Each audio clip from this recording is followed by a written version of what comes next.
Hi friends, வணக்கம். இந்த வீடியோவில் நம்ம என்ன பார்க்க போகிறோம் அப்படின்னா, ஆர்பி ஃபெட் அப்படிங்கிற ஒரு மாஸ்ஃபெட்டை பற்றி பார்க்க போகிறோம். ஆர்பி ஃபெட் அப்படின்னா ரிவர்ஸ் பிளாக்கிங் மாஸ்ஃபெட்டை தான் என்ன பண்ணியிருக்காங்க, ஆர்பி ஃபெட்டுன்னு ஷார்ட்டாக போட்டிருக்காங்க. ஓகே, இந்த ஆர்பி ஃபெட் மாஸ்ஃபெட்டு இதோட வேலை என்ன, இது எங்கே லொக்கேட் ஆகிருக்கு, அதுக்கப்புறம் இது என்ன டைப் மாஸ்ஃபெட் அப்படிங்கிறத நம்ம இப்போது பார்க்கலாம்.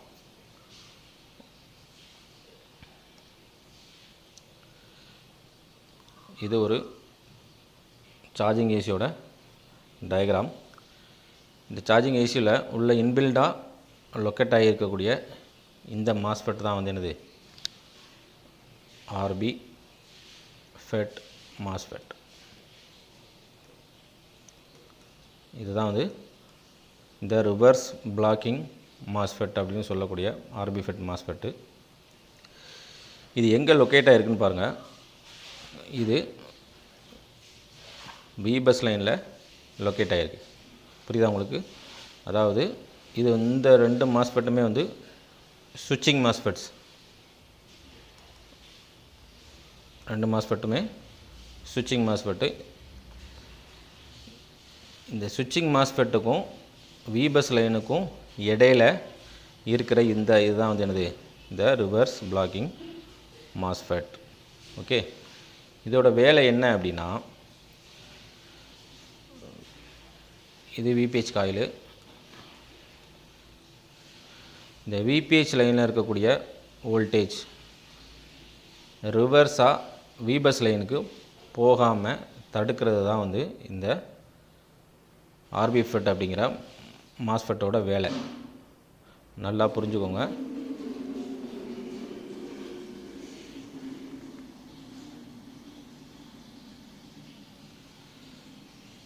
விபிஹெச் லைனில் இருக்கக்கூடிய வோல்டேஜ் இப்படி இந்த மாஸ்ஃபெட் வழியாக இந்த விபஸ் லைனுக்கு ரிட்டன் போயிடக்கூடாது அப்படிங்கிறதுக்காக உங்களுக்கு என்ன பண்ணியிருக்காங்க, ஒரு மாஸ்ஃபெட்டை போட்டு பிளாக் பண்ணியிருக்காங்க. புரியுதா உங்களுக்கு? உங்களுக்கு ஏரோ மார்க் பார்த்தாலே தெரியும். டயோடோட இந்த ஏரோ பாருங்கள் எப்படி இருக்குது. இங்கிட்டிருந்து இங்கிட்டு பாஸ் பண்ணாத அளவுக்கு இந்த பாடி டயோடோட டைரெக்ஷன் இருக்குது. ஓகேயா? ஓகே, அப்போ சார்ஜிங் டயத்தில் உங்களுக்கு என்ன ஆகும் அப்படின்னா, இந்த மாஸ்ஃபெட் ஆன் ஆகுமான்னு கேட்டால் ஆன் ஆகும். புரியுதா உங்களுக்கு? இது ஆன் ஆனால் தான் உங்களுக்கு விபஸ்ஸில் இருக்கக்கூடிய வோல்டேஜ் என்ன ஆகும், இந்த மாஸ்ஃபெட்டை தாண்டி உங்களுக்கு இந்த சுவிட்சிங் மாஸ்ஃபெட்டை போய் ரீச் ஆகும். இது ஆன் ஆகலைன்னா உங்களுக்கு என்ன ஆகாது, விபஸ்ஸு இந்த சுவிட்சிங் ஏரியாவுக்குள்ளே வராது. ஓகே, அப்போ சார்ஜிங் டயத்தில் இது ஆன் ஆகும். வேறு எப்போ ஆன் ஆகும்னா, ஃபோனில் நம்ம ஏதாவது சிசி கனெக்டரில் ஓடிஜி சப்போர்ட் பண்ணக்கூடிய டிவைஸ் எதுவும் போடும்போது உங்களுக்கு என்ன ஆகும் அப்படின்னா, ஃபோனில் இருந்து என்ன ஆகும், பேட்டரியில் இருக்கக்கூடிய வோல்டேஜ் தான் உங்களுக்கு இந்த லைன் வழியாக வெளியில் போகணும். விபஸ் லைனில் தான் போய் சேரணும். எவ்வளோ போகும்னா 5 வோல்டேஜ் போகும். பேட்டரியில் இருக்கக்கூடிய 4 வோல்டேஜாக 5 வோல்டேஜாக கன்வெர்ட் பண்ணி உங்களுக்கு என்ன ஆகும், இந்த விபஸில் போய் ரீச் ஆகும். அந்த நேரத்தில் இந்த மாஸ்ஃபெட் ஆன் ஆனால் தான் என்ன ஆகும்,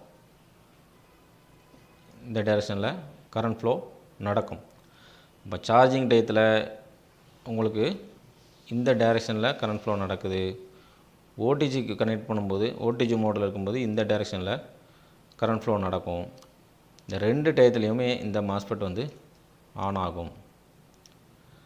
ஓகேயா? அப்போ இந்த ரிவர்ஸ் பிளாக்கிங்னா அப்போ என்ன, அப்போ எப்போ தான் இதை ஆஃப், அப்போ எப்போ பிளாக் பண்ணோம் அப்படின்னா, உங்களுக்கு ஓடிஜி கனெக்ட் பண்ணாத சமயம், சார்ஜரும் இன்சர்ட் பண்ணாத சமயத்தில், நார்மலாக ஃபோன் ஒர்க்கிங்கில் இருக்கும்போது உங்களுக்கு விபிஹெச் லைனில் இருக்கக்கூடிய வோல்டேஜ் என்ன ஆகக்கூடாது, ரிவர்ஸாக இந்த விபஸ் லைனுக்கு போயிடக்கூடாது.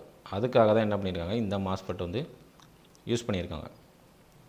சப்போஸ் இந்த இடத்துல இந்த மாஸ்ஃபெட் இல்லை அப்படின்னா உங்களுக்கு என்ன நடக்கும், நீங்களே யோசனை பண்ணி பாருங்கள்.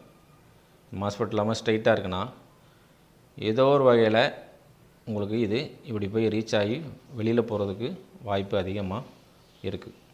அதனால தான் என்ன பண்ணியிருக்காங்க, இந்த ஆர்பிஃபெட் மாஸ்ஃபெட் வந்து யூஸ் பண்ணியிருக்காங்க. ஓகே, இப்போ இதில் எதுவும் டவுட் இருக்குது அப்படின்னா நீங்கள் கமெண்டில் போடுங்க. அடுத்தடுத்து நிறையா இதே போல் வீடியோங்களை நம்ம என்ன பண்ணலாம், நம்ம சேனலில் நீங்கள் எதிர்பார்க்கலாம்.